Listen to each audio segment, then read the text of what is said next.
Қазақтың шертпегүйі елдің шығысынан арқа жеріне бастау болып оңтүстікке тарайды. Шертпегүй сөз болғанда алдымен аузымызға тәттімбеттің аты алынады. Тәттімбет күйлері сырлы сезімге, тебіреніске, толғанысқа толы. Тәттімбет күйлерінің тақырыптары сан қырлы. Домбыра аспабының екі шекті түрінен басқа, үш шекті, қос жақты, кең шанақты, шіңкілдек немесе балақай домбыра деген түрлері бар. Домбыра аспабында халық күйлерін ғана емес, батыс және шығыс классикалық шығармаларын, танымал туындыларын орындауға болады. Ал қазір сіздер үшін Қазанғаптың күйі жұртта қалған күй орындалады. Және оны орындайтын Тәттімбет атындағы республикалық байқаудың дипломанты Шөкенов Темірлан. Қошеметпен қарсы алыңыздар.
Шөкенов Темірлан ұлдарыңыз.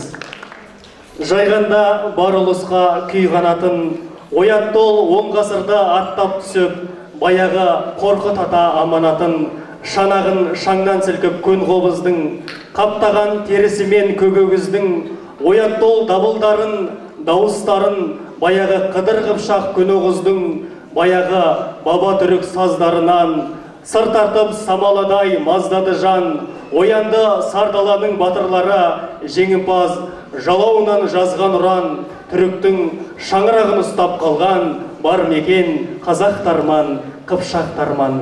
Қазақтың жаны домбыра болса, қобыз қазақтың рухы. Олай болса, ықыластың күйі жезгиек, қол қобызда орындайтын Махамбетярева, Люба қыздарыңызды қарсы алыңыздар.